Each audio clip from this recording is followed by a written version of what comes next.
여러분 안녕하세요. 랭킹스쿨입니다. 어디서부터 시작됐는지 모르겠지만 많은 사람들이 사실이라고 믿고 따르는 말들이 있습니다. 우리나라에는 대표적으로 빨간 펜으로 이름을 쓰면 죽는다, 잘 때 선풍기를 틀면 산소가 부족해 죽는다 등이 있는데요. 미신은 조금 찝찝하더라도 무시할 수는 있지만 과학적인 근거가 있어 보이는 말은 사실이라고 믿게 됩니다. 하지만 철석같이 믿었던 이 말들 중에는 함정이 있는데요. 오늘은 대부분의 사람들이 믿고 있는 잘못된 상식 탑 4에 대해서 알아보겠습니다.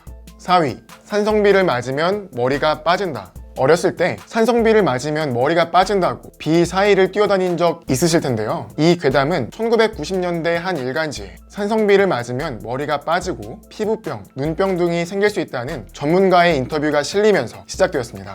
대기오염이 시작되면서 비를 맞으면 안 될 것 같다는 느낌이 더욱 강해지는데요. 이제는 우산이 없으면 산성비 걱정하지 않고 그냥 비를 맞아도 될 것 같습니다. 비는 자연에 존재하는 이산화탄소로 인해 pH 5.6에서 6.5의 약산성인데요. 산성비는 pH 5.6 이하인 비를 일컬으며 주로 자동차나 공장에서 나오는 물질이 비에 녹아서 만들어집니다. 산업혁명으로 화석연료를 과다하게 사용한 유럽에서는 1960년대 산성비에 의해 피해가 극심하여 1979년 각국을 중심으로 대기오염 조약을 체결할 정도였습니다. 산성비로 인해 산림이 말라 죽고 어패류가 감소하고 건축물 부식이 일어났고 사람들의 호흡기와 피부 질환을 호소했다고 하는데요. 이때 비의 산도가 pH 3 정도였다고 합니다. 하지만 우리나라의 대도시에 내리는 비는 pH 4.4에서 4.8 정도로 일반 샴푸나 린스의 산성도인 pH 3보다 산성이 약하기 때문에 두피나 모근 세포가 손상, 파괴될 가능성은 매우 낮습니다.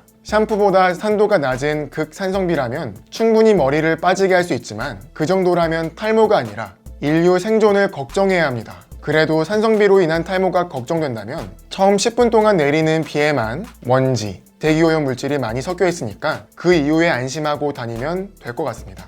3위, 비타민C는 감기에 탁월한 효과가 있다. 추위에 적절하게 대비하지 않으면 걸리는 감기는 약을 먹어도 잘 낫지 않는데요. 비타민C는 영양제지만 감기에 효능이 있다고 하여 감기에 걸리면 고용량으로 챙겨 먹곤 하죠. 주위에 비타민C가 함유된 음료나 맛있는 영양제들이 많아 접하기도 쉽고 간편한데요. 알고 보니 오줌을 노랗게 만드는 것 말고는 딱히 효능이 없는 것으로 밝혀졌습니다. 비타민C가 감기에 효능이 있느냐 없느냐는 오랫동안 의학계에서 논란이었는데요. 노벨상을 2번이나 수상한 미국의 화학자 라누스 폴링이 1970년에 발표한 비타민C와 감기가 그 시작이었습니다. 의학계에서는 저서에 큰 반응이 없었지만 일반인은 번거롭지도 않고 비용이 적은 치료법에 열광했기 때문입니다. 라누스 폴링의 노벨상 수상 이력도 신뢰도를 높여주었습니다. 이론의 진위를 확인하기 위해 2004년 만여 명을 포함한 총 29개 연구를 통합한 결과 비타민C는 일반인들에게 감기 예방 효과가 거의 없다고 밝혀졌습니다. 감기를 막는 것은 불가능하고 고용량으로 매일 먹을 시 성인은 하루 정도 감기로 아픈 기간을 줄여준다고 하는데 음식이 부족했던 과거와 달리 과일과 야채를 비롯한 영양소를 섭취하는 현대인으로서는 비용과 번거로움에 비해 효과는 미미하기 때문입니다. 하지만 극심한 신체 활동을 하는 마라토너나 군인은 50%의 감기 예방 효과, 평소 비타민C가 크게 결핍된 상태라면 감기 발생을 30% 정도 감소시킨다고 하니 이 군에 속하는 사람이라면 감기 예방을 목적으로 비타민C를 먹는 것도 나쁘지 않겠네요.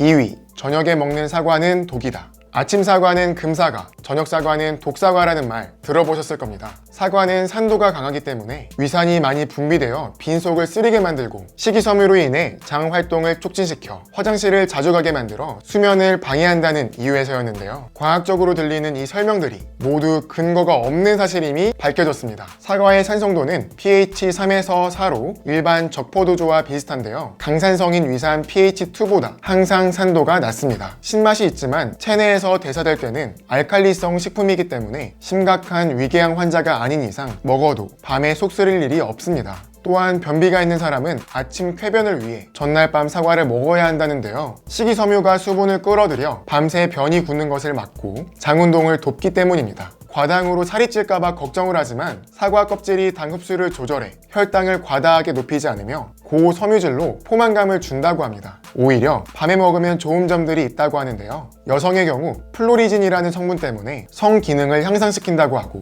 사과에 들어있는 비타민과 칼륨, 미네랄 등이 혈압을 낮추고 호흡을 편안하게 해주며 세로토닌을 분비해 마음을 편안하게 진정시켜 숙면에 도움을 준다고 하니 자기 전에 배고프면 사과 한 알 먹어야겠네요. 1위, 스마트폰 전자파는 몸에 쌓인다. 2007년 시장에 출시된 이후로 현대인들이 아침에 눈 뜨는 순간부터 잠들기 직전까지 항상 함께하는 스마트폰. 편리하고 꼭 필요한 물건이긴 하지만 전자파에 대한 불안감은 항상 있는데요. 스마트폰의 전자파가 체내에 쌓여 암을 비롯한 다양한 질병을 일으킨다는 괴담으로 인해 아기 옆에서 핸드폰을 하지 않거나 전화를 할 때도 최대한 귀에서 떨어뜨려 하는 경우도 많습니다. 하지만 아직까지는 스마트폰의 전자파 위해성이 크게 밝혀진 바는 없다고 합니다. 미국 국립보건원에서 휴대전화 전자파를 실험 대상 쥐에 10분간 노출하고 10분간 중단하는 방식으로 하루 9시간씩 2년 동안 연구를 진행했더니 일부 쥐의 뇌와 심장에서 종양이 발견됐다고 하면서 논란이 시작됐는데요. 호주 시드니대 연구팀이 30년 동안의 자료를 활용해 휴대전화는 급격히 보급됐지만 뇌종양 발병률은 높아지지 않았다고 하고, 뉴욕 타임즈는 100만 명 이상의 여성을 대상으로 한 영국의 연구와 35만 명을 대상으로 한 덴마크 등의 연구에서도 종양과 전자파의 연관 증거가 나오지 않았다라고 반박했습니다. 국제암연구소는 휴대전화 전자파의 바람 등급을 2B로 구분하는데 커피, 김치, 피클과 같은 수준이라고 하며 동물과 인체 실험에서 충분한 증거가 없을 때의 등급이라고 하네요. 일상생활에서 발생하는 전자파는 미약해서 인체에 큰 영향을 미치지 못한다고 하지만 명확한 근거는 없고 새로운 연구 결과가 나올 수도 있으니 조심하는 것도 나쁘지 않겠네요. 과학적 근거가 그럴듯해서 낭설을 정설로 하신 영순이분들 많으셨을 텐데요. 여태까지는 불안해서 함부로 비도 못 맞고 배고파도 사과를 밤에 못 먹고 감기에 걸리지 않기 위해 비타민C도 챙겨 먹고 귀에 대고 오랫동안 핸드폰으로 통화하지 못했다면 이제는 마음껏 하셔도 될 것 같습니다. 그럼 지금까지 랭킹스쿨이었습니다. 감사합니다.